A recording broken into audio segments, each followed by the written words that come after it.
नमस्कार the views मेकरमा यहाँलाई स्वागत छ। म श्याम सुन्दर पुडासे तपाईकै चासो र सरकार जोडिएका विषयवस्तुमा छलफल गर्न आज पनि हामी आइसकेका छौँ। आज हामीले मूलतः मधेस केन्द्रित राजनीतिक दल र स्थानीय तहको निर्वाचनमा सम्पूर्ण राजनीतिक दलको भूमिका, त्यसमा मधेस केन्द्रित राजनीतिक दलले ल्याएका परिणाम र हुन त राष्ट्रिय राजनीतिक दल दाबी गर्दै आएका उहाँहरूको देशैभरको प्रस्तुति लगायतका विषयमा छलफल गर्छौँ र पछिल्लो समयमा सत्तारूढ गठबन्धनको विवाद र मधेस केन्द्रित राजनीतिक दलहरू बीचको विवाद लगायतका विषयमा छलफल गर्छौँ। छलफलको लागि हामीले निम्ति आएका छौँ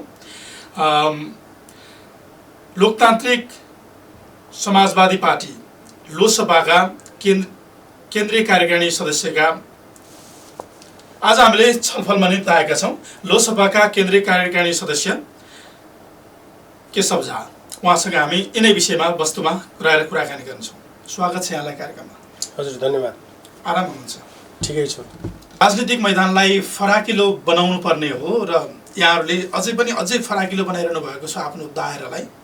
तर मधेसमा झन कमजोर बन्दै गएको निर्वाचनको परिणामले देखाएको भनेर केही विश्लेषकहरूले बताउँछन्। हुन त विगतमा केही दलहरू 5 दलीय गठबन्धनमा लडे, यहाँहरू एक्लै पनि लड्नुभयो, त्यो कारणले होला स्वाभाविक रूपमा। तर अलिकति कमजोर भएको हो विगतमा भन्दा यसपालि लोकसभा। अब स्वाभाविक रूपमा सङ्ख्यात्मक हिसाबले हेर्दाखेरि यस अघिको चुनावमा हामी तत्कालीन समयमा राजपा हुँदा 74 को चुनावमा हामी चुनाव लडेको, त्यो पनि अहिलेको मध्य प्रदेश, त्यतिखेरको 2 नम्बर प्रदेशमा हामी चुनाव लड्दाखेरि 25 सीट जितेका थियौँ। प्रमुख 30 उपप्रमुख 25 31 उपप्रमुख थियो र 25 चाहिँ मध्य प्रदेशमा मात्रै जितेका थियौँ। 195 वडा अध्यक्ष हो। तर अहिले चाहिँ अब चाहिँ सबै उसमा पुरै देशैभरि चुनाव लड्दाखेरि हाम्रो चाहिँ सङ्ख्या घटेको छ। अहिले चाहिँ जम्मा हामी 16 ठाउँमा प्रमुखमा जितेका छौँ भनेपछि यो धेरै राम्रो नतिजा भन्न सक्ने स्थिति। जम्मा उपप्रमुख 12 छ। त्यो वडा पनि हामीले धेरै यसपालि जित्न सकेनौँ। 108-10 कतिको हाराहारीमा छौँ। त यस अर्थमा हेर्दाखेरि पहिलेको भन्दा सङ्ख्या घटेको हो। अब त्यसका विभिन्न कारणहरू छन्। यहाँले सुरुमै पनि भन्नुभयो, एउटा सबभन्दा महत्त्वपूर्ण कारण के हो भन्ने कि हामी एक्लै लडेका थियौँ। अर्कोतर्फ चाहिँ 5 वटा ठुल्ठुलो पार्टीहरूको गठबन्धन थियो। त्यसकारण धेरै ठाउँमा चाहिँ गठबन्धनकै उम्मेदवार थियो। जस्तै महानगरपालिका र उपमहानगरपालिकामा त गठबन्धनले उम्मेदवारै तय गरेको थियो र जहाँ गठबन्धन लडेको थिएन त्यहाँ गठबन्धनको मनोविज्ञान काम गरिरहेको थियो कि ल अब हामी नजित्ने भए गठबन्धनकै कोही बलियो छ भने त्यसलाई जितौँ भन्ने थियो कि। अनि त्यस हिसाबले भन्दाखेरि देशैभर एक प्रकारको गठबन्धन चाहिँ थियो र गठबन्धनसँग एक्लै भिड्दाखेरि यो त एउटा खेलको नियम हुन्छ नि त। जस्तै कि रेस्लिङ तपाईँ खेल्नुहुन्छ र रिङमा एकातिरबाट एकजना लड्ने अनि अर्कोतिरबाट 5-5 जना रेस्लर आयो भने स्वाभाविक रूपमा त्यो एकजना चाहिँ हार्ने सम्भावना धेरै बढी हुन्छ। तर पनि यस्तो स्थितिमा हामी एकदम वीरतापूर्वक हामीले चाहिँ फेस लड्यौँ र पनि हामी जित्यौँ। यो धेरै पर्याप्त त होइन, तर यसलाई धेरै नराम्रो नतिजा पनि मान्न सकिन्न। हुन त क्षेत्रीय राष्ट्रिय दल भन्ने त हुँदैन, तैपनि केन्द्रित चाहिँ मधेस केन्द्रित गरेर यहाँले राजनीति गरिरहनु भएको छ धेरै एजेन्डामूलक रूपमा। तर उर्वर भूमि मानिएको मधेसमा यो नतिजा कमजोर होइन त्यसमा यहाँहरूको? अब यस्तो हो, यहाँले पहिलो कुरा त यहाँले भनेको एजेन्डा हाम्रो कुनै पनि एजेन्डा पर्टिकुलर कुनै एउटा क्षेत्रको लागि हुँदैन। उदाहरण हामीले चाहिँ सुरुदेखि संहिताको कुरा गऱ्यौँ। संहिता के मध्य प्रदेशमा मात्रै लागू भएको छ त? हामीले समावेशिताको कुरा गऱ्यौँ, के समावेशिता 2 नम्बर प्रदेश मधेसमा मात्रै लागू भएको छ त? हामीले गणतन्त्रका कुरा गऱ्यौँ, के गणतन्त्र मध्य प्रदेशको लागि मात्रै आएको हो त?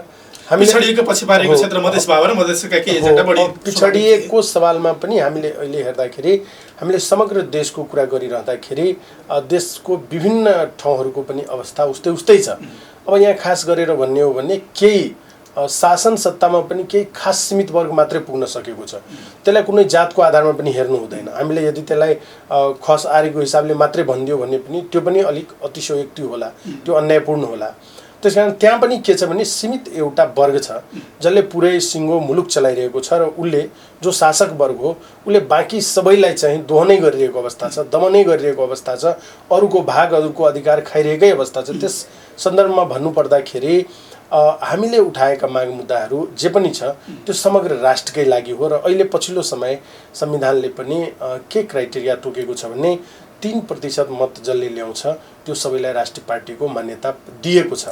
यद्यपि अब राष्ट्रियताको पनि विभिन्न परिभाषाहरू छन्। यहाँ अब राष्ट्रियता भन्न बित्तिकै त राजनीतिक शास्त्र पढ्नेहरूले राष्ट्र भनेकै जातलाई जनाउँछ होइन राजनीतिक शास्त्रमा। त यहाँ अब हुन पनि हो, नेपाल चाहिँ बहुजातीय, बहुभाषिक, बहुधार्मिक, बहुसांस्कृतिक, बहुराष्ट्रिय मुलुक भनिन्छ नै, त्यसमा त कुनै दुईमत भएन। त्यस अर्थमा चाहिँ यो पार्टीको स्वरूप चाहिँ हामीले अब त्यहाँकै हाम्रो अनुहार भएको हुनाले हामीलाई चाहिँ सिधै यो फलानो यो चिलानो भनिदिन्छन् होइन। नभए हामीले उठाएको माग मुद्दाहरू समग्र मुलुककै लागि निम्ति हो र खास गरेर अब हामी चाहिँ जुन समुदायबाट हो त्यहाँको हामीसँग बढी अपेक्षा हुनु पनि स्वाभाविकै हो। तर अब यहाँले जहाँसम्म त्यो नतिजाको कुरा गर्नुभयो, अब त्यही भूगोलको धेरै कारणहरू छन् के नतिजा अलिकति कम आउनुमा। एक त अब त्यो धाँधली रहित पनि चुनाव रहन सकेन। चुनावमा धाँधली भएन भन्ने पनि हामीले भनेका थियौँ। त्यो पनि कुराहरू देखियो। बलको धेरै प्रयोग भयो होइन, प्रशासनको प्रयोग भयो, आर्थिक चलखेल चाहिँ निकै मात्रामा भयो। अब सत्तारूढ दलहरूसँग पैसाको कमी नै थिएन, खोलो बगायो। त्यो यहाँहरूले सुन्नुभएको होला कि एउटा वडामा जित्नलाई 1 करोड 1.5 करोड 2 करोडसम्म खर्च भएको छ भनेपछि पालिकामै लड्नलाई कति खर्च भएको होला। यो राज्य सत्ताको दुरुपयोग भन्ने यहाँले विज्ञप्ति निकाल्नुभयो। चुनावमा जिते भने जनमत दिए जनताले, हार्यो भने धाँधली भयो भन्ने आरोप त होइन। यस्तो छ कि हामीले भनेको कुरा यदि तर्कले गलत छ भने भन्नु पर्यो। अब स्वाभाविक रूपमा मान्छे हारेपछि 10 थरीको कुरा गर्छन्, यसलाई अस्वाभाविक मान्न सकिन्न। तर आउँदा दिनमा निर्वाचनमा अलोकतान्त्रिक गतिविधि पनि हुन सक्छ, त्यसको लागि सजग रहनु भनेर पनि यहाँहरूले विज्ञप्तिमा लेख्नु हामीले भनेकै हो। हाम्रो त यो के भन्छ यहाँलाई उसको बन्द सत्र सुरु हुनुभन्दा अगाडि, मौन अवधि सुरु हुनुभन्दा अगाडि यहाँले हेर्नुभयो कि हाम्रो उम्मेदवारहरूमाथि, हाम्रो नेताहरूमाथि कसरी साङ्घातिक हमलाहरू भयो। त्यसको निम्ति त हामीले विज्ञप्ति नै निकालेका थियौँ। राष्ट्रिय मिडियामै एकदमै समाचारहरू पनि आयो। त्यसकारण हामीले यतिकै कुनै चार्ज लगाएको होइन। तपाईँको मधेसमा प्रतिस्पर्धी को थियो? जनता समाजवादी पार्टी जसपा नेपाल होइन। त्यहाँ चुनाव लड्दाखेरि सबभन्दा ठुलो प्रतिस्पर्धीको रूपमा काङ्ग्रेसै थियो। अब पार्टीगतै रूपमा हेर्दाखेरि, इन्डिभिजुअली हेर्दाखेरि सबभन्दा बढी ठाउँमा हाम्रो कम्पिटिसन भएको काङ्ग्रेससँग हो। त्यसपछि दोस्रो नम्बरमा हाम्रो कम्पिटिसन भएको एमालेसँगै हो र तेस्रो नम्बरमा चाहिँ जसपासँग हो। त हाम्रो नतिजाहरू पनि यहाँले हेर्नुभयो भने हामी जति ठाउँमा प्रथम भएकै छौँ, तर दोस्रो हामी हुँदाखेरि हाम्रो सबभन्दा बढी कम्पिटिसन काङ्ग्रेस, दोस्रोमा एमाले र तेस्रोमा जसपा छ। तर जसपाले 30 सीट जित्दाखेरि यहाँहरूले 16मा चित्त बुझाउनु पर्यो भने जस्तो 295 वडा अध्यक्ष जित्दा 195 जित्नुभयो यहाँहरूले भनेपछि ठ्याक्कै आधा हुनु पनि त होइन। यस्तो छ। अब त्यो त मैले सुरुमै भनिगएँ कि यसको प्रमुख कारणहरू चाहिँ एक त धाँधली भयो, अर्कोतिर गठबन्धन थियो, पैसाको चलखेल थियो। त्यस्तो अवस्थामा त गठबन्धन बाहेक अरू दलले जित्नु भनेकै यो अस्वाभाविक थियो। बरु कि अरू दल कसरी जित्यो यति गर्दा गर्दै पनि 5 दलीय गठबन्धन एकातिर चुनाव लड्दा पनि गठबन्धन नै नभएको भए हाम्रो प्रोजेक्सन त्यही नै थियो। एक्लै लडेको भए अनि को कति शक्तिशाली भन्ने कुराको परीक्षण हुन्थ्यो। अहिले त अब एकातिर पुरै गठबन्धनै लड्न आइसकेपछि यो नतिजालाई खासै चाहिँ त्यस रूपमा धेरै व्याख्या गर्न सकिन्न। अब आउने समयमा प्रतिनिधि सभा र प्रदेश सभाको मुख्य गरेर त्यसको समानुपातिक भोटले चाहिँ सबैको हैसियत निर्धारण गर्छ। फेरि अब चुनावी नतिजापछि यहाँहरू पार्टी एकता अथवा गठबन्धन गर्ने सिलसिलामा अथवा त्यस्तो चर्चा छलफल छ कि छैन पार्टीमा? अब पार्टीभित्र अब एउटा जीवन्त पार्टीभित्र समान विचार मिल्ने पार्टी राजनीतिक दलहरूसँग, सङ्गठनहरूसँग, व्यक्तिसँग एकाकार हुनु यो स्वाभाविक प्रक्रिया हो। यो निरन्तर चलिरहन्छ। यसमा कुनै असामान्य घटना केही छैन। तर के हो भन्ने अब अहिले जसरी हामी विभाजित भयौँ हिजोको समयमा, जसरी हामीलाई चाहिँ विभिन्न चलखेल गरेर विभाजन गर्ने कामहरू भयो, त्यस स्थितिमा चाहिँ विभाजित भएकै पार्टीहरूसँग कसरी अगाडि बढ्ने भन्ने सवालमा एउटा चाहिँ ठुलो प्रश्न चाहिँ छ। तर राजनीतिमा असम्भव भन्ने फेरि केही हुँदैन। यहाँ त जतिखेर जे पनि हुनसक्छ। त्यस कारणले ती कुराहरू पनि छन्। तर चाहिँ हामी चाहिँ एउटा मुद्दागत रूपमा पनि उत्पीडित जाति समुदायहरूको आवाज उठाउने भएकोले अन्यायमा परेका राज्यविहीनहरूको लागि बोल्ने पार्टी भएको हुनाले अरूभन्दा अलिकति फरक धार भएको हुनाले हामीलाई चाहिँ अब अन्य पार्टीहरूसँग एकता गर्ने अथवा गठबन्धन गर्ने भन्ने सवालमा अहिले चाहिँ हामी एउटा निष्कर्षमा त पुगिसकेका छैनौँ, तर ढोकाहरू खुल्लै राखेका छौँ। घाम मस्तापछि बिस्कुन सुकाउने भने जस्तो चुनावी परिणाम पछाडि चाहिँ एकताको लागि यहाँहरू नेताहरू सलबल हुन थाल्नुभयो होइन? अब हामीले अहिलेसम्म त्यस्तो आह्वानहरू गरेका छैनौँ। यहाँले अन्य दलहरूले जसरी अहिले पछिल्लो समय आह्वानहरू गर्यो एकताको लागि गठबन्धनको निम्ति, हामीले त्यस्तो केही पहल र प्रयासहरू गरेका छैनौँ, किनभने हाम्रो अलिकति धार पनि अरूभन्दा फरक छ भन्ने मान्यता हो। त्यसकारण यो मुलुकको तेस्रो धार भनेको हामीहरू हौँ भन्ने कुरा हामीले इस्ट्याब्लिस गर्न पनि खोजेको हो। त्यसकारण हामीले त्यस्तो कुनै हतार त गरेका छैनौँ। तर यहाँले अघि नै पनि भन्नुभयो कि चुनावमै लड्न गइसकेपछि एकातिरबाट 5-5 दल मिलेर गठबन्धन आउँदा अर्कोतिर एक्लै लड्न जानु भनेको पनि आत्महत्या हो के? नीतिगत रूपमा त्यो पनि अलिकति विचारणीय कुरा त हो। त्यसकारणले यस सन्दर्भमा चाहिँ हामीले ढोका खुल्लै राखेका छौँ। छलफलहरू हुन सक्छन् भोलिको दिनमा। अब कहीँबाट प्रस्ताव आयो औपचारिक रूपमा भने त्यस विषयमा छलफल गरौँला। एकताको कुरा गर्दाखेरि मधेसी दल र एकता भनेको चाहिँ एकै रेखाका समानान्तर ध्रुवहरू हुन्, कहिले पनि एक ठाउँमा मिल्न सक्दैनन् भन्ने चर्चा हुन्छ नि फेरि। अब यस्तो के हुन्छ भन्ने यो मुलुकको आधा जनसङ्ख्याभन्दा बढी मधेसको भूभागमा चाहिँ बस्छ होइन? त मधेसको भूभागबाट रिप्रेजेन्ट गर्ने यहाँले भने जस्तै दुईटा दल मात्रै भयो, एउटा त जसपा र एउटा लोसपा भयो। तर आधा देशको जनसङ्ख्याको पार्टीहरूको सङ्ख्या यहाँले हेर्नुभयो भने त झन्डै 100 भन्दा बढी छ।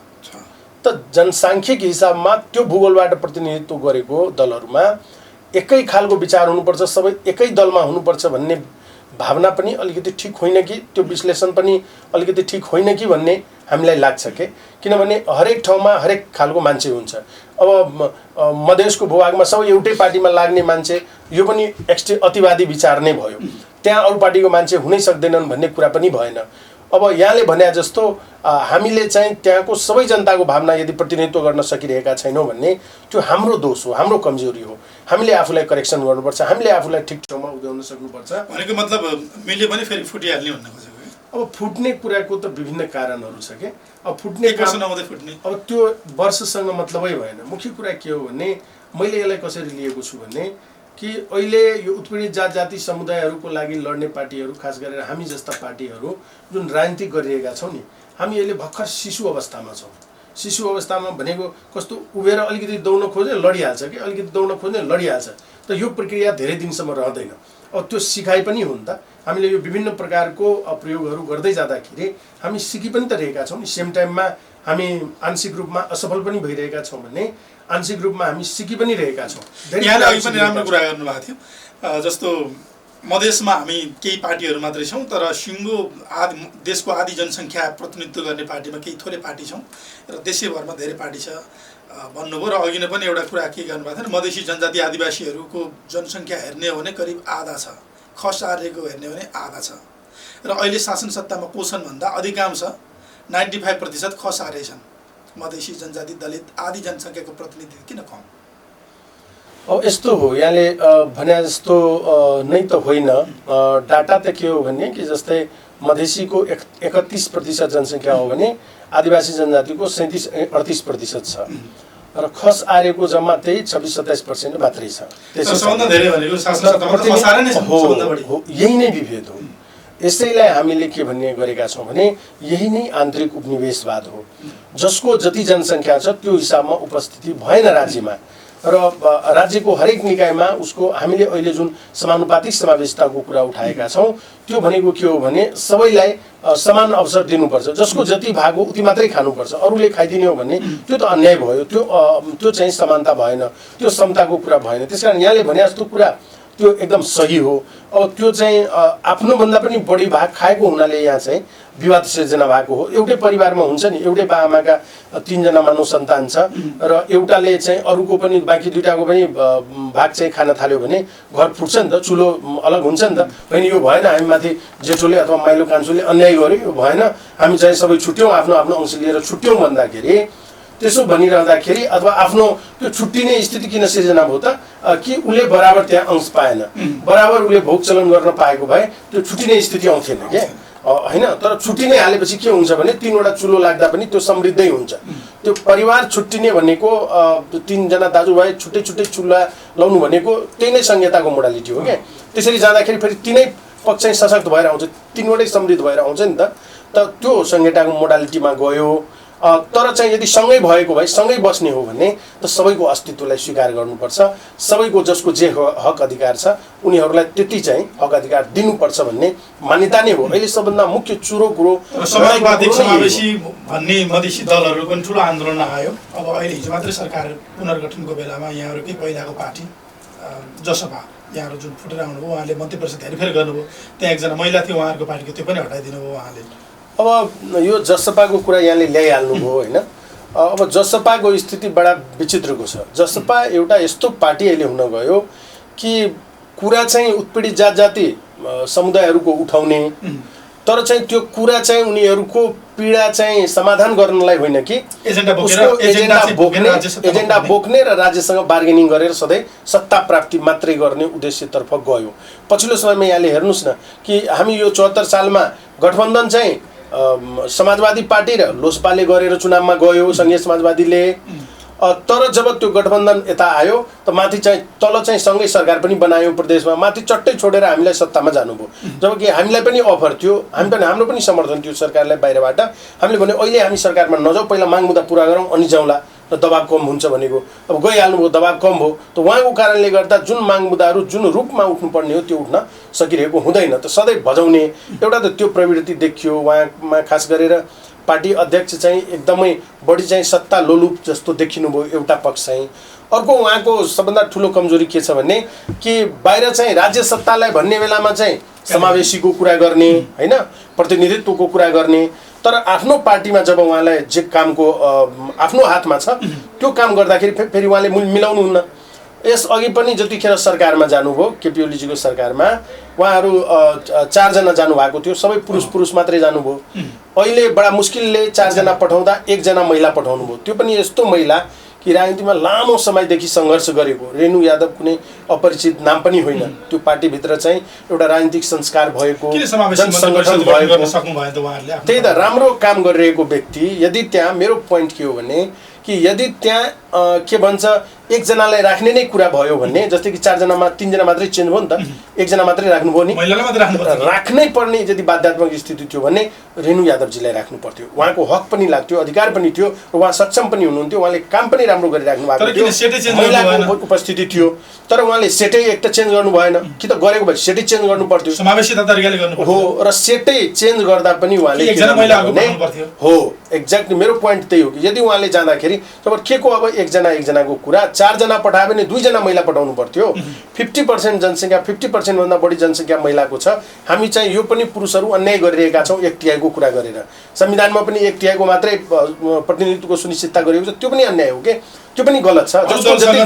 खसारेले यसो गर्यो भन्ने अधिकार माग्ने मधेसी जनताको लागि भन्ने, तर आफै जब शासन सत्तामा पुग्यो अथवा आफ्नै हातमा अधिकार आउँदा यदि तपाईँले पनि त्यस प्रकारकै व्यवहार गर्नुहुन्छ भने त्यसो भए तपाईँलाई समानताको कुरा गर्ने अधिकारै छैन, तपाईँलाई पहिचान अधिकारको कुरा गर्ने अधिकारै छैन। आफूभित्र अधिकार आउँदाखेरि अनि तपाईँ चाहिँ अन्यायपूर्ण काम गर्ने, अनि चाहिँ राज्य सत्तासँग सधैँ चाहिँ त्यो समानताको कुरा गर्ने, हामीलाई अधिकार आएन भन्ने यस्ता कुराहरूको तुक छैन क्या। यो एकदम वाहियात काम हो। त्यसकारण अहिले ठुलो चाहिँ अन्यायपूर्ण काम उहाँले चाहिँ आफ्नो पार्टी जोगाउनलाई चाहिँ अहिले सत्तामा जसरी चाहिँ उहाँले यो काम गरिराख्नु भएको छ यो एकदमै गलत छ। यसको चाहिँ आम जनताले चाहिँ हेर्नु होला, यो घटनाको त्यो पार्टीलाई ठुलो सबक दिनेछ। सत्ता र स्वार्थको लागि उपेन्द्र यादवले जे पनि गर्न तयार भएकै कारणले गर्दा लोकसभा विभाजन भएको, लोकसभाबाट यहाँ त्यतिखेर के नै भएको थियो र म यहाँलाई भनौँ, एक त त्यतिखेर एउटा गलत व्याख्या गरियो कि पहिलोचोटि जतिखेर केपी ओलीजीले हाउस चाहिँ विघटन गर्नुभयो त्यो एकदम सिधै जम्प गरेर गएको हुनाले त्यो असंवैधानिक थियो, यो कदम ठिक भएन, गलत छ भनेर हामी सँगै मिलेर आन्दोलन गऱ्यौँ। उपेन्द्रजी आन्दोलन गर्न पनि तयार हुनुहुन्थेन। जुन दिन भएको थियो त्यो दिन उपेन्द्रजी उता भैरवातिर हुनुहुन्थ्यो। उहाँलाई बलजबरजस्ती हामीले बोलाएर जसपामा बोलायौँ, उहाँ 3 दिनपछि आउनुभयो। तबसम्म हामीले कार्यक्रम घोषणा गरिसकेका थियौँ सङ्घर्षमा जाने भनेर, उहाँको इच्छा थिएन। तर पनि बलजबस्ती हामीले गऱ्यौँ। पछि काङ्ग्रेस पनि एकदम ढिला सुस्ती गरिरहेको थियो आन्दोलनमा आउन। जतिखेर वास्तविक माइनेमा चाहिँ संविधानको उल्लङ्घन भएको थियो त्यतिखेर चाहिँ काङ्ग्रेस पनि आन्दोलनको पक्षमा थिएन, उपेन्द्रजी पनि आन्दोलनको पक्षमा हुनुहुन्न थियो। तर दोस्रो पटक जतिखेर चाहिँ यो हाउस डिजल्भ हुँदाखेरि त्यो असंवैधानिक थिएन, जतिखेर सबै संविधानको त्यो धारा 76 को 1 2 3 4 5 सबैको प्रयोग गरेर अनि 7 मा गएको अवस्था थियो, त्यतिखेर उहाँहरूले चाहिँ के भन्नुभयो भने संविधानको उल्लङ्घन भयो र एकदम प्रधान न्यायाधीशलाई सेटिङ गरेर कसरी सेटिङ गर्नु भएको थियो कुरा उदाङ्गो भयो। प्रधान न्यायाधीशको जेठानलाई चाहिँ मन्त्री बनाउने शर्तमा चाहिँ त्यो फैसला आएको रहेछ। सिधै न्यायिक इतिहासमा दुनियाँमै यस्तो कहीँ फैसला भएको छैन र यहाँ चाहिँ सिधै नामै खिटेर प्रधानमन्त्रीको शपथ गर्न चाहिँ भनियो। माओवादी काङ्ग्रेससँग उहाँले बार्गेनिङ गर्नु भएको थियो त्यो सत्ताको लागि, त्यो भएर चाहिँ उहाँ पछि आन्दोलनमा आउनुभयो हो। त्यसकारणले गर्दाखेरि के एकदम प्रष्ट देखियो कि त्यो दोस्रो पटकको त्यो ठिक थिएन। त्यसकारण त्यो दोस्रो पटकको पनि गलत त्यो बसेको थियो, जसको पछि चाहिँ प्रधान न्यायाधीश अहिले स्वयं चाहिँ महाभियोग लाएर उहाँलाई निकाल्ने काम भयो। त्यो यहाँहरूले हेर्नुभयो नेपालको न्यायिक इतिहासमा यति लामो दिनसम्म सबै न्यायाधीशले कामै गर्दिन पेन डाउन गरेको अवस्था भयो। यो सारा के कति व्यथितिहरू भयो भन्ने कुरा कुनै नेपाली जनताबाट लुकेको छैन। त्यसकारण उहाँहरूले जसरी यो गठबन्धन बनाउनु भयो सत्ता को उ गर्नलाई, पावर सेयरिङ गर्नलाई, एक त यो अवैज्ञानिक छ, यो ठिक छैन। यसमा कहीँ दुनियाँमा यस्तो हुन्छ भन्नुहोस् त कि एउटा पार्टी चाहिँ आफूलाई चाहिँ घोर चाहिँ लिबरल भन्ने, अर्को चाहिँ आफूलाई घोर चाहिँ कम्युनिस्ट भन्ने होइन, अनि दुइटै चाहिँ फेरि एकै ठाउँमा बसेर चाहिँ शासन सत्ताको मजा लिइरहेको छ भने कहाँ गयो इथिक्सको राजनीति, कहाँ गयो चाहिँ आइडियोलोजीको राजनीति, यो त कहाँ गयो चाहिँ यो फिलोसफी उहाँहरूको, सबै कुरा समाप्त भयो नि त। त यसरी चाहिँ बनेको गठबन्धन गरेर अहिले जसरी चाहिँ यो लुचाचुरी गरिराख्नु भएको छ, यो गठबन्धन असफल गठबन्धन छ। यो हामी सबैले बुझेको कुरा हो।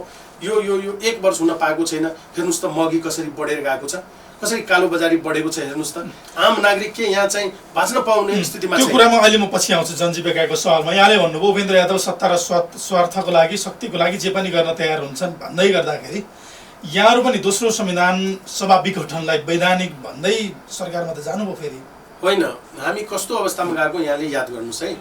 हामी चाहिँ पहिलोचोटि केपी ओलीको सरकार बन्दाखेरि बाहिरबाट समर्थन गर्यौँ कि हाम्रो माग मुद्दा पुरा गर्नुहोस् अनि मात्रै सरकारमा आउँछ। राजपा हुनुहुन्थ्यो तपाईँहरू, प्रधानमन्त्री समाजवादी पार्टी हुनुहुन्थ्यो अर्को पक्ष हो। प्रधानमन्त्रीज्यूले चाहिँ पहिलो प्रायोरिटीमा हामीलाई राख्नु भएको थियो कि राजपा सरकारमा आओस्। तर हामी होइन हुँदैन जबसम्म माग पुरा हुँदैन जाँदैन, हाम्रो बाहिरबाट समर्थन छ, ल काम गरिदिनुहोस् भने हो। अनि हाउसमा उहाँले होइन म चाहिँ सबै मागहरू सम्बोधन गर्छु भन्नुभयो।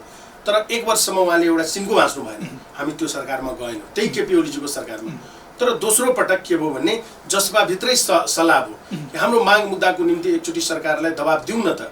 त्यो दबाब दिने सवालमा उपेन्द्र यादवजी स्वयंको उपस्थितिमा हाम्रो अध्यक्षजी मान्य मोहन ठाकुरजी, राजेन्द्र महतोजी होइन लगायतको सबै नेताजीहरू जानुभयो बालुवाटा, कुरा गर्नुभयो। कुरा गरेपछि ल हुन्छ एउटा कार्यदल बनाऊ, म तपाईँहरूको माग मुद्दा सम्बोधन गर्न तयार छु भन्नुभयो। त्यतिखेर नेकपाभित्र सामान्य विवाद चलिरहेको थियो, विवाद चर्किएको अवस्था थिएन। अनि त्यो भएपछि पछि भयो ल कार्यदल बनाउने। कार्यदलमा के भन्छ यता राजपा पक्षको तर्फबाट नाम दियौँ अनि उता चाहिँ सपाको तर्फबाट उपेन्द्रजीले नाम दिनु भएन। नदिएपछि कुराकानी बढ्यो, सकारात्मक दिशामा बढ्यो। 139 जनाको मुद्दा फिर्ता भयो। अनि के भन्छ नागरिकता सम्बन्धी अध्यादेशै आयो होइन। अनि संविधान संशोधन जुन कुरा 18 महिना सरकारमा रहेर उपेन्द्रजीले गराउन सक्नु भएन र संविधान संशोधनको निम्ति एउटा कार्यदल बनाउन प्रस्ताव लिएर जाँदा सिधै उहाँलाई चाहिँ राजीनामा दिएर हिँड्नु पर्यो। त्यो काम सहजै रूपमा चाहिँ हामीले सरकारमा जानुभन्दा अगाडि नै प्रधानमन्त्रीज्यूले क्याबिनेट स्तरबाटै चाहिँ 5 दलीय कार्यदल उहाँले बनाउनु भयो संविधान संशोधनको निम्ति। त यी कामहरू भइसकेपछि अनि हामीमाथि दबाब पर्न थाल्यो कि अब तपाईँहरूको यति माग मुद्दाहरू पुरा गरे अनि पनि जो बाँकी छ त्यो गर्दै जाने हो। अब हामी पनि अप्ठ्यारोमा छौँ, त तपाईँहरूको लागि हामी चाहिँ काम गर्दै जाने, अनि हामी चाहिँ अप्ठ्यारोमा परेको बेला हामीलाई पनि नसघाउने हो, तपाईँहरू सरकारमा नआउने भने त अप्ठ्यारो हुन्छ भनेर हामीलाई धेरै कर गरेपछि ल ठिकै छ नि त आखिर जाउँ पोजिटिभ डाइरेक्सनमै कामहरू बढिरहेको छ र त्यो 3वटा कुरा पनि भएको छ भन्ने हिसाबले हामी सरकारमा गएको। तर त्यो कुरा चाहिँ यहाँको न्यायपालिकालाई पचेन। तर पार्टी त विभाजन भएर भयो नि त त्यो घटनाक्रमले। त्यतिखेरै विभाजन भइसकेका त थिएन, त्यो मन्त्री बनिसकेकै बेलामा त विभाजन भइसकेका थिएन, त्यसपछि भएको हो। तर किन चाहिँ उपेन्द्रजी यसरी चाहिँ विभाजनको निम्ति निर्वाचन आयोग जानुभयो त्यो हामीले आज पनि बुझ्न सकेका छैनौँ कि त्यतिखेर त्यो सामान्य कुराको लागि त्यो विभाजनैमा गइहाल्नु पर्ने स्थिति थिएन।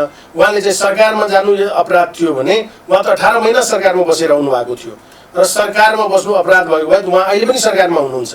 रह्यो कुरा संवैधानिक र असंवैधानिकको भने यहाँको पार्टी मिल्यो रातारात मिल्यो हो होइन अध्यादेश ल्याउँदा मात्रै मिलेको होइन अध्यादेश त त्यही मान्य उपेन्द्रजीको पार्टी फोड्नलाई ल्याइएको हो त्यो हामीले चाहिँ रातारात एक गरेर जोगाइदिएको हो त्यतिखेर उहाँले हामीले जीवनदान दिएको नभए त्यतिखेर उहाँ चाहिँ 2-3 जना सांसद लिएर बस्नुहुन्थ्यो उहाँको पार्टीको साइज त्यो हुनेवाला थियो तर हामीले चाहिँ एउटा आन्दोलन गरेर आएको व्यक्ति यतिकै शक्तिहीन हुनु हुँदैन सँगै लिएर हिँड्नुपर्छ धेरै गल्ती जे गरे पनि ठिकै छ मिलाएर जाउँ भन्ने हिसाबले त्यो शक्तिलाई क्षीण हुन नदिने भनेर हामी एक गरेको हो तर त्यो भावनालाई उहाँले बुझ्नु भएन र हाम्रो साथीहरूलाई कारबाही गरेर निकाल्न थाल्नुभयो र आज फेरि उहाँ जब उहाँ आफ्नै क्षेत्रमा आफ्नै निर्वाचन क्षेत्रमा उहाँको जब कमजोर परिणाम आयो अनि त्यसपछि उहाँ चाहिँ अहिले आएर कि होइन एकता गर्नुपर्छ भन्नुहुन्छ माग मुद्दा कमजोर भयो भन्नुहुन्छ जतिखेर यो निर्वाचन आयोग जानुभएको थियो त्यतिखेर माग मुद्दा कमजोर भइरहेको थिएन त्यतिखेर पनि त माग मुद्दा कमजोर भइरहेको थियो र हामीले त्यो एकता गरेको हुनाले उल्टै चाहिँ उहाँले त्यो कुरा मान्नु भएन र पार्टी विभाजन गर्नुभयो भन्ने आज उहाँ चाहिँ फेरि एकताको कुरा गर्नुहुन्छ यहीँनिर मैले भने तपाईँले भने जस्तै जस्तो यहाँले मागकै कुरा मात्रै गर्नुभयो क्या 62-63 त्यत्रो आन्दोलन भयो मधेसी जनताले त्यत्रो बलिदान दिए त्यसपछि संघीयता पहिचानको लागि ठुलो आन्दोलन भयो होइन 64-65 त्यत्रो ठुलो आन्दोलन भयो 72मा पनि त्यत्रो आन्दोलन भयो संविधान बन्ने बेलामा यहाँले अहिले जहिले पनि राज्य सत्तासँग माग्ने कुरा मात्रै गरिरहनु भएको छ अब जस्तो भनेको आफ्नो पार्टी मधेसी पार्टीहरू मधेस केन्द्रित दलहरू जस्तो अघि नै यहाँले भन्नुभयो आधा जनसङ्ख्या छ भनेर आधा जनसङ्ख्याको नेतृत्व गर्दा पार्टी विभाजन हुने छिन्न भिन्न हुने अनि अरू पार्टीसँग माग्ने मात्र यहाँहरूको पार्टीको जस्तो प्रधानमन्त्री माग्न किन नसक्ने प्रधानमन्त्री बन्न किन नसक्ने लामो समय राजनीतिमा योगदान दिएका महेन्द्र ठाकुर यहाँको पार्टी अध्यक्ष हुनुहुन्छ होइन प्रधानमन्त्री दाबी गर्न नसक्ने अवस्था किन होइन प्रधानमन्त्री लिन सक्षम छैन मधेसी होइन यस्तो छैन हामी सबै कुराको लागि सक्षम छौँ नेतृत्व लिन पनि सक्षम छौँ तर कुरा के हुन्छ भने हाम्रो जुन सङ्ख्या छ त्यो सङ्ख्याले त्यो गणितीय माहौल बनेन कि हामीले जसलाई सपोर्ट गर्ने त्योसँग सरकारै बन्ने स्थिति भइदिएको भए हामी मानव काङ्ग्रेसलाई अथवा एमालेलाई अथवा माओवादी कसैलाई सपोर्ट गरेर हाम्रो सङ्ख्याले हो त तेस्रो ठुलो दलका छन् तर हाम्रो तेस्रो हैसियत नभएर हामी चौथो हैसियत भयौँ त चौथो हैसियतले कसैलाई सपोर्ट गरेर मात्रै सरकार बन्ने स्थिति नभएको हुनाले हामीले त्यो दावेदारी गर्न नसकेको नभए हामीले गर्न नहुने अथवा हामीले गर्न नसक्ने भन्ने छैन पहिलो कुरा र फेरि हामी केमा विश्वास गऱ्यौँ भने कि माग मुद्दा त पुरा होस् न पहिला सरकार त छँदैछ अल्टिमेट सबै राजनीतिक दल जो चुनावमा भाग लिन्छ चुनाव जितेर आउँछ उसको लक्ष्य सत्तामा जाने हुन्छ नि त्यो र सत्तामा जानु पनि पर्छ त्यो अन्यथा मान्नुपर्ने कुनै विषय पनि छैन तर हामीले र पनि अलिकति त्यो इस्युसँग जोडिएर हाम्रै साथीहरू जेलमा छन् जेलमा साथीहरूलाई छोडेर कसरी जाने भन्ने पनि अलिक नैतिक दबाब थियो त्यसकारण हामीले त्यो 139 जना जब साथीहरूलाई मुद्दा खारेज भयो अनि मात्रै हामीले पनि आँट गर्न सक्यौँ होइन ठिकै छ अब चाहिँ सत्तामा जाँदा पनि केही हुँदैन भन्ने गरी गएको हो त हामीले त्यो गर्नै नसक्ने भन्ने होइन हाम्रो सङ्ख्या त्यो भयो र यहाँले आधी जनसङ्ख्या भनिरहँदा त्यो आधी जनसङ्ख्या सबै मधेसीहरूकै होइन त्यो आधी जनसङ्ख्या मधेस एउटा नेपालको यस्तो भूभाग हो त्यो एउटा यस्तो भूगोल हो जहाँ नेपालभरिको हिमालको पहाडको तराईको सबैको बसोबास छ त्यहाँ र सबैको बसोबास भएर त्यो 50% भन्दा बढी भएको हो खालि मधेसी समुदायको मात्रै 50% पनि होइन र फेरि त्यहाँ त्यो वैचारिक रूपमा अब राजनीतिमा सबै मधेसको भूगोलमा बस्ने त्यो बस्ने त्यहाँ जति पनि वासी छ त्यस कारणले के छ भने फेरि मैले अघि नै पनि भने हामीले ती सबैलाई चाहिँ भावनात्मक रूपमा जोड्न पनि सकेका छैनौँ त्यस कारणले अब ती सबैलाई जोड्ने सन्दर्भमा हामी अझै प्रयास गर्न बाँकी छ हामी गरौँला उहाँहरूलाई अझै आम जनता जो हुनुहुन्छ त्यहाँको मात्रै होइन पुरै देशभरिको जनतालाई पनि हामी कन्भिन्स गरेर अगाडि बढ्छौँ हामीले वास्तविक रूपमा जे कुराको लागि आज हाम्रै बलिदानीले हाम्रै साहसले हाम्रै त्यागले हाम्रै सङ्गठनले हाम्रै सङ्घर्षले आज आखिर यो मुलुकमा चाहिँ संहिता स्थापित भएको छ त त्यसलाई अझै कसरी बलियो बनाउने अझै शक्तिको बाँडफाँडमा अधिकार बाँडफाँड कसरी गर्ने र अझै हाम्रा जुन असन्तुष्ट मुद्दाहरू जुन छ संविधानसँग जसको निम्ति हामीले संशोधनका माग गरिरहेका छौँ यो संविधान पूर्ण छैन यसलाई पूर्णता दिउँ र जे कुराहरू पुरा छैन त्यसलाई संशोधन मार्फत ठिक गरौँ भनेर हामीले बारम्बार कुरा उठाइरहेका छौँ त्यसकारण यो सबै सवालमा चाहिँ अझै हामी कन्भिन्स गर्छौँ जनताको अधिकारको लागि लड्ने दलहरू भन्ने पनि जतिसुकै भने पनि खास सत्ता र शक्तिका कारण दलहरू विभाजन भइरहेका छन् नेकपा फुटेर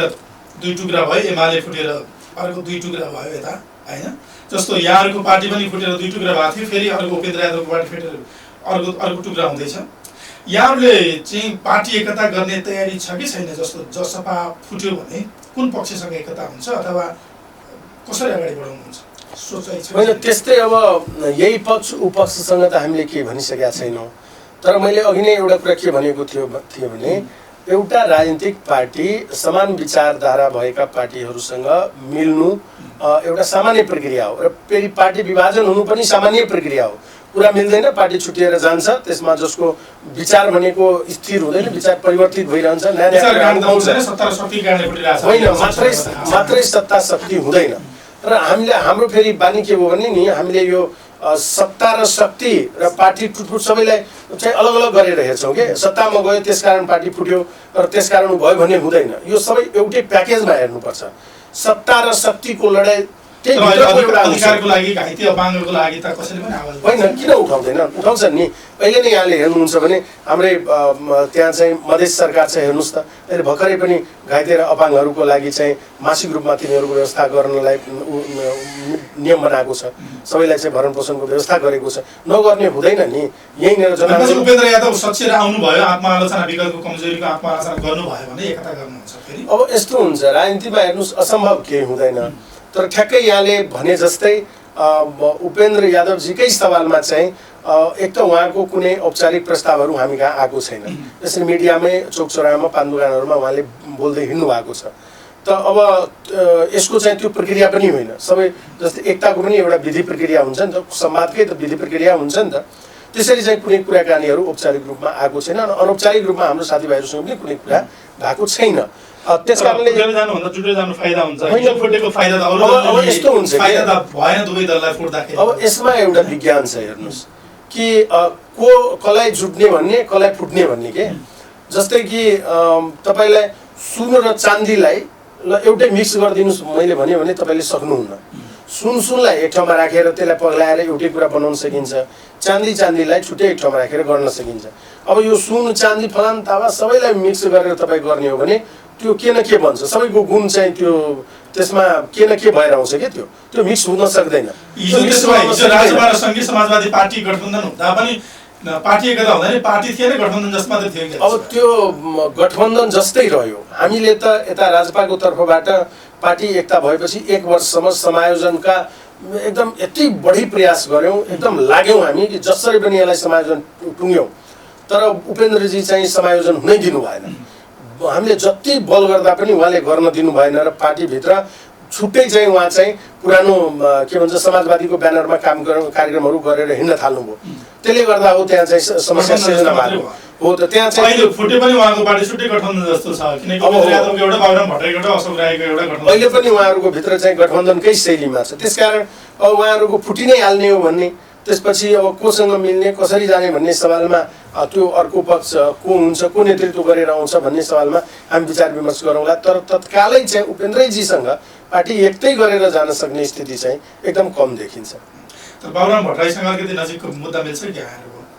किनकि उहाँले भन्नुहुन्थ्यो आदिवासी जनजाति मधेसीहरूको जनसङ्ख्या र खस आर्यहरूको चाहिँ जनसङ्ख्या मिलाउँदाखेरि क्लस्टर हेर्दाखेरि समानुपातिक समावेशी नेतृत्व चाहियो भन्ने एजेन्डा उहाँहरूको पनि खास होइन। यस्तो उहाँहरूको मात्रै होइन, उहाँहरूको अलिकति बढी होइन। अब त्यसलाई बढी त कसरी भन्ने हो, उहाँहरूले पनि हामीले जे कुरा उठाइरहेका छौँ त्यही कुरा उहाँ पनि उठाइराख्नु भएको छ र त समान विचार भएको भनिरहेका छौँ। र अहिले चाहिँ वैचारिक रूपमा हेर्ने हो भने त अब चाहे बाबुरामजीले अथवा उपेन्द्रजीहरूले उठाएको कुरा अथवा हामीले उठाएको कुरामा धेरै भिन्नता छैन, सबैको एकै प्रकारको कुराहरू छ। तर के हो भने कार्यशैली पनि ठुलो कुरा हुँदो रहेछ। त्यो कार्यशैली मिल्दैन। उपेन्द्रजीको कार्यशैली अलिकति फरक प्रकारको कार्यशैली होइन। यस्तो छ, नेता कसलाई मान्ने केलाई मान्ने भन्ने कुरा त अब विधि प्रक्रियामा आएपछि हुन्छ होइन। नेता भनेको त के हुन्छ भने राजनीतिमा हेर्नु सहअस्तित्वको कुरा हुन्छ। तपाईँले अथवा आम मानिसको जीवनमा पनि सहअस्तित्वको कुरा हुन्छ। तपाईँले मलाई आफ्नो मानेर हिँड्नुभयो भने म पनि तपाईँलाई आफ्नो मानेर हिँड्छु, तपाईँले मलाई आफ्नो मान्नु भन्यो भने म पनि तपाईँलाई मान्दिनँ। बाउ छोराको बिचमा त हुन्छ, बाउले छोरालाई माया गरेर स्नेह गरेर सँगै राख्यो भने छोरा पनि बाउ मानेर आदर गरिरहन्छ। र बाउले चाहिँ हेप्न थाल्यो अथवा उसलाई चाहिँ साइड गर्न थाल्यो भने छोरीले बाउलाई मान्दैन। यो त हाम्रो समाजमा भइरहेको कुरा हो नि त। त्यो एउटा राजनीतिक जीवनमा पनि त्यही हो। यो सहअस्तित्वको कुरा हो कि यहाँ कसैले कसैलाई तलब दिने कुरा हुँदैन, भोलिन्टियर वर्क हो, समाज सेवा हो। यसमा चाहिँ तपाईँले मेरो के भन्छ अस्तित्वलाई स्वीकार गर्नुभयो भने म पनि तपाईँको अस्तित्व स्वीकार गर्छु। जनता समाजवादी पार्टीको फुटलाई कसरी हेरिरहेको छ? अब त्यो हुनु नै थियो के, त्यो हामीले सुरुदेखि हो त्यो अन्तोगत्वा हुनु नै थियो किनभने हामीले खुच्ची भन्ने लागेको छैन त्यस्तो होइन के हो भन्ने हामीले सुरुमा अब यो राजनीतिक पार्टीहरू फुट्नु कुनै पनि हालतमा ठिक होइन के राजनीति गर्ने मान्छेहरूको लागि यो चाहे जुनसुकै पार्टी फुटे पनि त्यो ठिक होइन फुट्नु हुँदैन भनेर त हामी चाहिँ के भन्छ एकता गर्न गएको उहाँहरूलाई जोगाउन गएको कि फुट्नु हुँदैन भनेर तर उहाँले नै हामीलाई त्यहाँबाट लखेटेपछि निर्वाचन आयोगमा गएर पार्टी फुटाउने निवेदन दिएपछि नै हामी बाध्य भएर छुटिएको हो। त्यस कारण के हुन्छ भन्ने कुनै पनि पार्टी फुट्नु त ठिक होइन तर के उहाँको जुन कार्यशैली चाहिँ हामीले सुरुमै भनेका थियौँ यहाँ साथीहरू एडजस्ट गर्न सक्दैन। भट्टराई त लोयल मानिन्छन् नि के हो उहाँ लोयल हुनुहुन्छ र त 2-3 वर्षदेखि थेग्नुभयो नभए त उहाँ पार्टी एकता गरेको केही दिनमै छुटिनुहुन्थ्यो। अब यहाँहरूको पार्टीले चाहिँ उहाँसँगको सम्बन्ध विस्तारको गठबन्धन अथवा पार्टी एकताको प्रस्ताव लिएर जाने आउने छलफलको कुरा के छ तत्काल के विकसित भइसकेको छ नि त्यो घटनाक्रम? अब यस्तो छ कि होइन एक्लिनु भएको छैन। अब हामीले जसरी राजनीति हेरिरहेका छौँ एक्लिँदैन, विचार कहिले एक्लो हुँदैन। उहाँले जे विचार लिएर जे प्रक्रियाको जे प्रणालीको कुरा गरिराख्नु भएको छ जसपाभित्र त्यो एउटा राजनीति गर्ने मान्छेहरूले हेर्दाखेरि त्यो कसैले अस्वाभाविक मानेका छैनन्। त्यो ठिकै हो है। बाबुरामजीहरूले डाक्टर साहबहरूले त्यहाँ उहाँको पक्षधरहरूले उठाएको जुन कुरा छ त्यो प्रणालीका कुराहरू त्यो गलत होइन भन्ने कुरा सबैलाई लागेको छ राजनीति गर्नेहरूलाई। त्यसकारण त्यो विचारमा अल्टिमेटली अब यता उहाँसँग टाँसिएर बस्ने भनेको लोभ लालचमा मात्रै जो छन् तिनीहरू मात्रै उपेन्द्रजीसँग टाँसिएर बस्ने हो। नभए अलिक केही कुनै हिस्सा हुँदैन। अलिकति पनि स्वाभिमान भएको अलिकति पनि आफ्नो इस्युप्रति इमान्दार भएको व्यक्ति चाहिँ उपेन्द्रजीसँग काम गर्न गाह्रो नै छ। तर धेरै बहुसंख्यक त केन्द्रीय पदाधिकारीदेखि सांसद त उहाँहरूकै पक्षमा छ। अब यो सङ्ख्या भन्ने कुरा कस्तो हुन्छ भने त्यो समयले बताउँछ। जस्तै कुनै बेला चाहिँ विधि पद्धति एजेन्डा कुनै बेला पञ्चायतको एक छत्र राज थियो नि देशमा, अरूहरूलाई चाहिँ अराष्ट्रिय तत्त्व भन्थ्यो नि, त्यही अराष्ट्रिय तत्त्व बनाउँदाहरू अहिले शासनमा छन् कि छैन र जसको चाहिँ पुरै सर्वसहमति पुरै जनताका समर्थन भनेर थियो तिनीहरू आज कहाँ बेपत्ता भए। त्यो सबै समयको खेल हो। हेर्नुहोस् आज जो आफूलाई शक्तिशाली भनेर म नै हुँ भनेर सोचिरहेका छन् हो र विधि पद्धति र सिद्धान्त मानेर जो अगाडि बढ्छ नि त्यसको चाहिँ कहिले समाप्ति हुँदैन, त्यो लामो समयसम्म टिकिरहन्छ। अब मधेसी दलको एजेन्डा चाहिँ छायामा परेको छैन त्यसो भए होइन?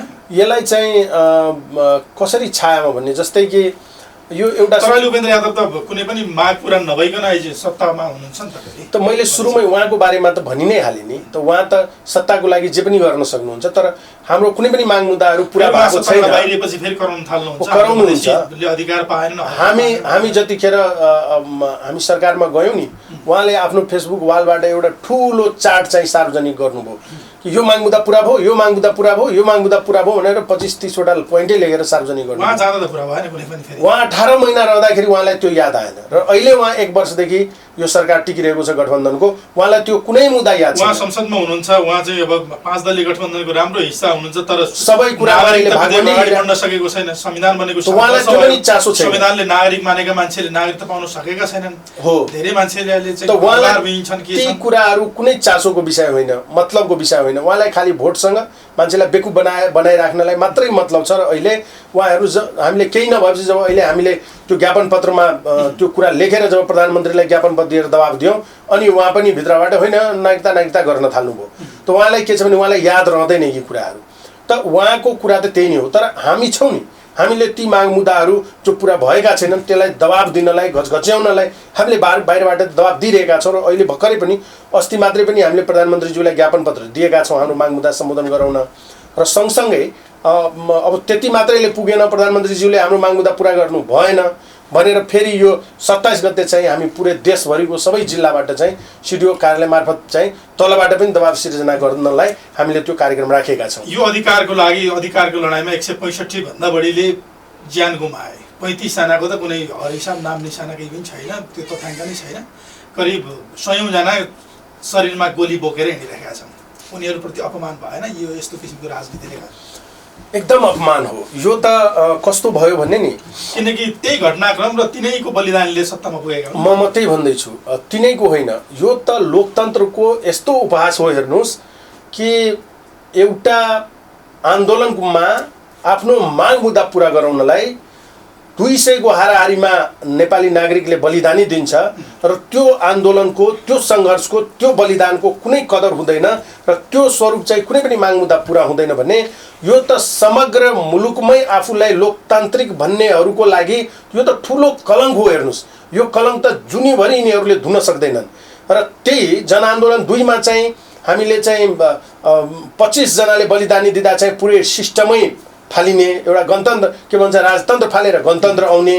तर 200 जनाको हाराहारीमा त्योभन्दा ठुलो देशमा भएको आन्दोलन 6 महिनासम्म चलेको आन्दोलन र त्यस्तो आन्दोलन हुँदा पनि त्यस्तो लोकतान्त्रिक आन्दोलनमा बल जबरदस्ती बल प्रयोग गरेर त्यसलाई हिंसक एक त बनाएर टाउको छातीमा गोली ठोकेर मानवताको कुनै ख्याल नगरिकन मानवाधिकारको चरम दुरुपयोग गरेर राज्य शक्तिको बलमा चाहिँ दमन गरेर जसरी चाहिँ एकदम पुरै चाहिँ नरसंहार गरियो, त्यसरी गरेर एउटा लोकतान्त्रिक आन्दोलनलाई जसरी दबाउन खोजिएको छ नि, यो पुरै लोकतन्त्रको निम्ति चाहिँ कलङ्कको कुरा हो। यो अहिलेको दलहरू जसले आफूलाई लोकतान्त्रिक दल भन्छ, अहिले शासन सत्तामा भएकाहरू, यिनीहरूलाई त लाजले चाहिँ यो शिर उठाउने कुनै ठाउँ थिएन। तर दुर्भाग्य हेर्नुहोस्, यति गर्दा पनि यिनीहरूको चेत खुलेको छैन। यिनीहरूले चाहिँ पार्टी अध्यक्षले भन्नुहुन्थ्यो महेन्द्र ठाकुरले मरे त मुक्ति जिए त मधेस भनेर पार्टी कार्यालयमा पनि लेखेको थियो कुनै बेलामा। न आन्दोलनमा मरेका मान्छेले मुक्ति पाए न मधेस पाए, मरेको मान्छेको आत्मा भड्किरहेको छ राजनीतिक दलको। अब यस्तो छ हेर्नुहोस्, कुनै कुरालाई यति बढी निरपेक्ष भएर पनि तुलना गर्नु हुँदैन। एउटा कुरा के हो भने यहाँ नबिर्सिनुहोस्, हामीले गरेका यो चरणबद्ध आन्दोलनले नि यो देशमा ठुलो परिवर्तनहरू भएको छ। यो देशमा जसरी यो रङ्गभेदको कुरा थियो नि, एक प्रकारले धेरै कम भएको छ। त्यो आन्दोलनकै देन हो, त्यो केही पनि होइन नभनौँ। दुनियाँमा सबभन्दा ठुलो विभेद भनेकै रङ्गभेद हो कि मान्छेको अनुहार हेरेर जात हेरेर जुन मान्छेलाई विभेद गरिन्छ नि, त्यो दुनियाँको सबभन्दा ठुलो विभेद हो। र त्यो विभेदलाई हेर्नुभयो भने आजको दिनमा यो व्यवहारिक रूपमा जुन थियो, भित्रभित्र त कानुनी रूपमा नदेखिए पनि भित्रभित्र त त्यो छँदैछ मनमा, तर बाहिर रूपमा जुन प्रकट हुन्थ्यो त्यो 90% घटेर गएको छ। त्यो आन्दोलनको उपलब्धि हो। यहाँले मानसिकतामा पनि परिवर्तन आएको छ। अर्को कुरा यहाँले भन्नुहुन्छ हाम्रै आन्दोलनले त यो मुलुकमा आज संहिता स्थापित भएको छ, त्यसकारण ती शहीदहरूले बोकेको सपना केही पुरा भएन भन्ने पनि होइन। संहिता आयो, भले यसमा अहिले चाहिँ अधिकारको निम्ति अझै लड्न बाँकी छ, यसलाई अझै परिष्कृत गर्न बाँकी छ। आज समावेशताको कुरा तपाईँले हेर्नुहोस् कि अहिले जति स्थानीय तहहरू छ मोर देन 40% पार्टिसिपेसन भएको छ त्यसमा महिलाहरूको, बुझ्नुभयो? त्यो सहभागिता जुन भएको छ अहिले हाउसहरूको तपाईँले हेर्नुहोस्, चाहे प्रदेश सभा होस् अथवा प्रतिनिधि सभा अथवा राष्ट्रिय सभा, त्यसमा हेर्नुहोस् त प्रमुख म त्यही भन्दैछु, यो सभाहरूमा पनि हेर्नुहोस् त त्यो समावेशताको त्यो देखिन्छ। अहिले चाहिँ राज्य सत्ताको उसमा चाहिँ जुन रूपमा आरक्षणको व्यवस्था गर्नु पर्थ्यो त्यो त गरिएको छैन, तर जुन रूपमै भएको छ त्यो आन्दोलनको देन हो। आज तपाईँले भन्नुभयो मधेस, आज भले हामीले खोजेको त झापादेखि कञ्चनपुरसम्मको भूभागलाई मधेस प्रदेश हो भनेर हामी लडेको हो। पहिलो संविधान सभामा हामीले उदारता देखाएको हो कि ल आयोग बन्यो, आयोगको रिपोर्ट छ 2टा भागमा बाँड्ने, तर ल ठिक छ हामीहरू बाधक हुँदैन, 2 भागमै बाँडेर भए पनि ल अगाडि बढौँ भनेर राज्य पुनर्संरचनाको त्यो रिपोर्टलाई मानेर अगाडि हामीले बढेको मात्रै हो, नभए त हामीले पुरै भन्या। र पनि यिनीहरूले जान 8वटा जिल्लाको चाहिँ एउटा प्रदेश बनायो। आज कमसेकम जुन नाममा हामीले चाहिँ मधेस गरेर लड्यौँ, यहीँको भूमिको नारा लगाएर हिँडेका थियौँ, आज कमसेकम मधेसको नाममा एउटा प्रदेश त हामीले नामाङ्कन स्थापित त गरेका छौँ। त्यस कारणले यहाँ भने जस्तो केही पनि भएको छैन भन्ने होइन। हामीले खोजेको सबै कुरा पुरा भएको छैन। ती जसले बलिदानी दिए तिनका सबै सपना पुरा भएका छैनन्, क्रममा छ, त्यो पोजिटिभै हो। तर यो संविधान लेख्दाखेरि जसरी बलपूर्वक संविधान लेखियो, संविधान जारी हुने दिन पनि नेपाली नागरिकको छातीमा गोली ठोकिएको छ। वीरगन्जमा एकजनाको छातीमा गोली ठोकेर त्यो दिन चाहिँ यो संविधान जारी भएको छ, अर्थात् यो संविधानमाथि रगतको छिटा लागेको छ। र पनि अझैसम्म त्यो छिटालाई चाहिँ धुनलाई यिनीहरू तयार छैनन् भन्ने त्यो कुराको जनताले एक दिन हिसाब लिन्छ। हेर्नुहोस्, र यति नै एकदम रिजिड भएर बसिराख्ने हो भने जसरी यो मुलुकमा चाहिँ 6वटा संविधानको अन्त्य भयो, त्यसै गरी यो संविधानको पनि अन्त्य हुन टाइम लाग्दैन। तपाईँले भने जस्तै इतिहासमा कालो पत्रिका यी अनुहारहरू रगतका टाटाहरू कहिले मेटिन्छन्, के अधिकार पाउनु बाँकी छ? अब हामीले यहाँले अब पर्टिकुलर त्यही कुरामा आउँदाखेरि हामीले संविधान संशोधनको निम्ति हामीले यसरी आन्दोलन गर्दा पनि 11 बुँदे माग प्रस्तुत गरेका थियौँ। खास गरेर त्यसमा हामीले कुरा उठाउँदाखेरि राज्यको पुनर्संरचनाको सवालमा यो सिमाना हेरफेरको सवालमा हाम्रो महत्त्वपूर्ण कुरा हामीले उठाएका थियौँ। यो मिलेको छैन, यसलाई मिलाउनुपर्छ भनेर हामीले चाहिँ बहुत पहिचानको आधारमा यसलाई स्थापित गर्नुपर्छ भनेर सामर्थ्य र पहिचानको जुन वर्गीकरण गरिएको थियो, सामर्थ्य पहिचानको 5 आधार र सामर्थ्यको 4 आधार राखेर जसरी चाहिँ त्यो रिपोर्ट थियो आयोगको बहुमतको, त्यस आधारमा चाहिँ 10+1 प्रदेशको उसमा चाहिँ हामी चाहिँ राज्यको पुनर्संरचना गरिनु पर्दछ। अधिकार बाँडफाँडको सम्बन्धमा धेरै कुराहरू मिलेको छैन। हामीले भने के हुन्छ भने प्रादेशिक उसमा केन्द्र भनेको सङ्घ भनेको खालि समन्वयकारी भूमिकामा बस्ने हो, त्यो साझा शासनको लागि बनेको हो। त यहाँ चाहिँ केन्द्रको मार्फत प्रदेश, प्रदेशको मार्फत स्थानीय त भन्ने कन्सेप्टमा यो मार्फत भन्ने हुँदैन, साझा शासन हुन्छ। तल चाहिँ प्रदेशहरू स्वायत्त प्रदेशहरू बन्नुपर्छ भन्ने माग हामीले राखेर अगाडि बढेको हो। तर चाहिँ स्वशासनको कुरा गरिएको हो, तर त्यो भएन। विशेष प्रदेश, संरक्षित प्रदेशहरू को व्यवस्था छ संविधानमा, तर त्यो कुराहरू अझैसम्म भएको छैन। त्यसपछि हामीले चाहिँ यहाँले भने जस्तै नेपालमा जति पनि मातृभाषाहरू बोलिन्छ ती सबै भाषा चाहिँ सूचीकृत गर्नुपर्छ, अनुसूची बनाएर राख्नुपर्छ भनेको थियो, त्यो भएको छैन। हामीले चाहिँ बढी बोलिने बहुसङ्ख्यक भाषाहरूमा चाहिँ सरकारी कामकाज हुनुपर्छ भनेर हामीले भनेका थियौँ, त्यो आजसम्म हुन सकेको छैन। नागरिकताको सवालमा चाहिँ हामी एकचोटि एकदम बहसै गरेर यो समस्याको सदाका लागि अन्त गर्ने गरी एउटा समाधान खोजौँ भनेर बारम्बार हामीले कुरा उठान गरेका छौँ।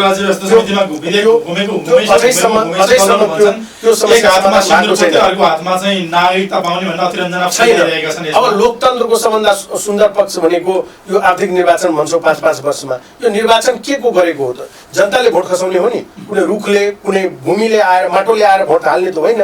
त जहाँ जनताले भोट हाल्छ त त्यहाँको त्यो निर्वाचन क्षेत्रको निर्धारण त जनसङ्ख्याको आधारमा निर्वाचन क्षेत्रको निर्धारण हुनुपर्छ नि।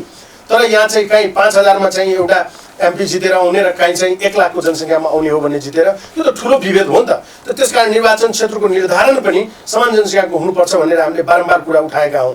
त्यसपछि हामीले चाहिँ यो राष्ट्रिय सभाको संरचना पनि मिलेन।